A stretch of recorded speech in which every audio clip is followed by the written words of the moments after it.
What's up everyone, some guy here with another Alliance War video, Season 23, War number 11, almost till the end here. We are versing against Hateful 8. We've never versed him before, but we are hoping to win this one just so it could relieve us some pressure for the last war. But coming up on Path 5, we have this Darkhawk here on Ebb and Flow Knockdown. I will be using Quake for this fight. He is a stubborn defender, so just be a regular shake and bake fight. Just gotta knock him down with a heavy while concussion and stun is up to shut down the protection, and from there on it's just a regular shake and bake fight.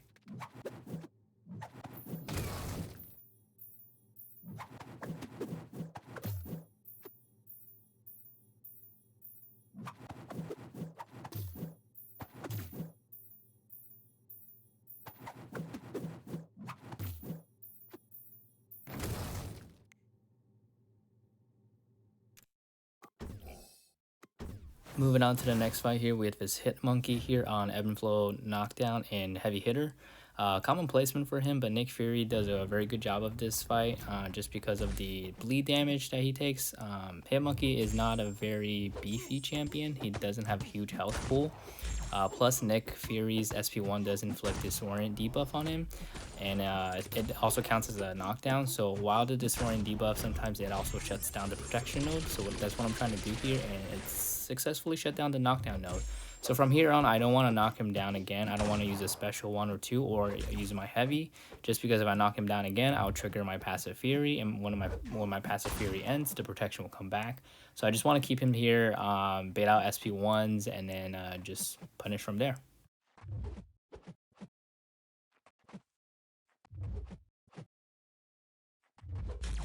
He is being really passive here. I'm just trying to bait out the SP1. I think he does finally throw it here, but can be pretty annoying if he doesn't want to throw his SP1. I can evade his SP2 fully, but I'd rather evade the SP1 just because I'm more familiar with it.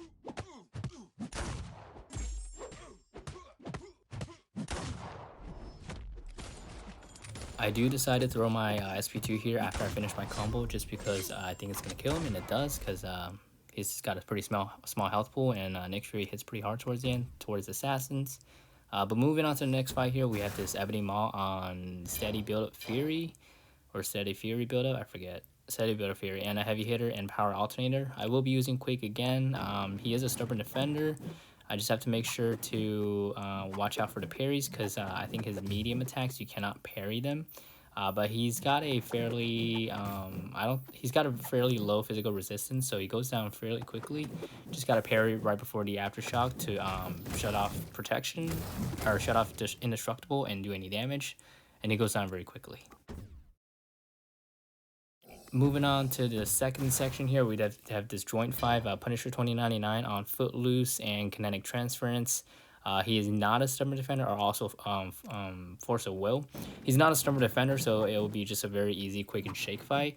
I think he can be troublesome if using anyone else besides Quake, just because you do have to, I guess, power control him, and because his SP1 can do a lot of hits on block, and it can easily push him to like an SP2 or an SP3. So I can see why he can be pretty annoying on this fight or on any kinetic transference fights.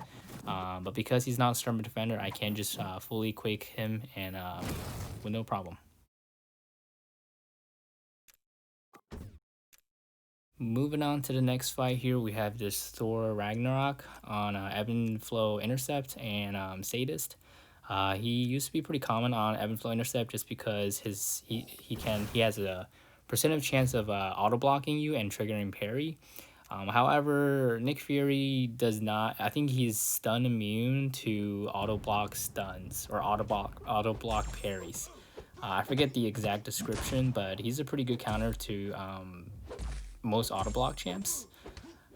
This defender is not on the redouble determination, so I was pretty safe to use Nick Fury.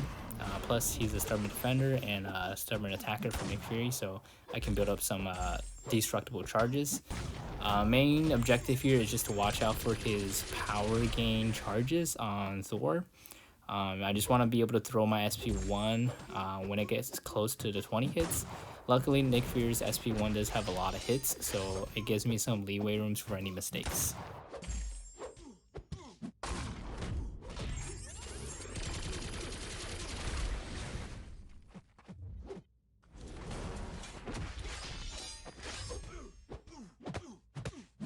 Right here, I do get an intercept in, but he does auto block carry. But you can see there's an immune next to Nick Fury because it's immune to the stun from auto blocks.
So I thought this was a pretty cool interaction because I was able to trigger some intercepts. So I activated the passive furies, and because I had the passive fury on me, I stopped the tactical charges timer. And because I kept throwing my SP1s, I was able to get above 15 charges for tactical charges and gave me unblockable effect.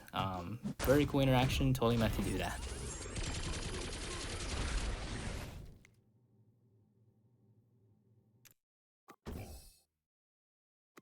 Alright, moving on to the next fight here, we have this Nova on Ebb and Flow Intercept and Redouble Determination. Very common placement here. Usually I would use Dr. Doom, but I was able to fit him on my team. But Quake will do the job. He is a stubborn defender. I just have to parry him right before the Aftershock timer is about to expire to shut down the Indestructible node. I will be using Quick and Shake, or Shake and Bake.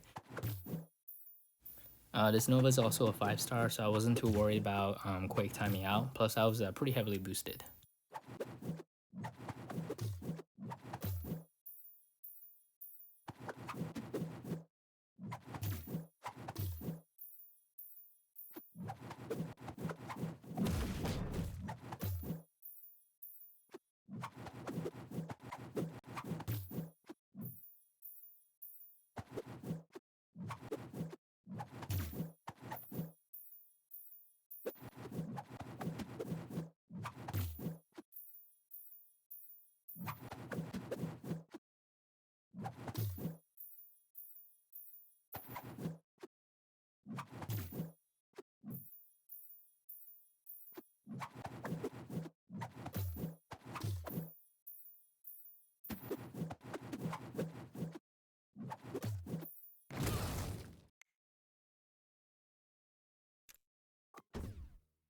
Alright, so before going to my next fight here, just Mojo, I am going to change my mastery and take off Dex just to be safe. I'm sure it could be done with Dex, but I didn't really want to worry about, I guess, triggering it and accidentally getting the degen on me. So I just took it off Dex just to be safe. I did put a reminder note here. I've seen Lizer and other YouTubers and MCOC players do it, so I hope it helps me.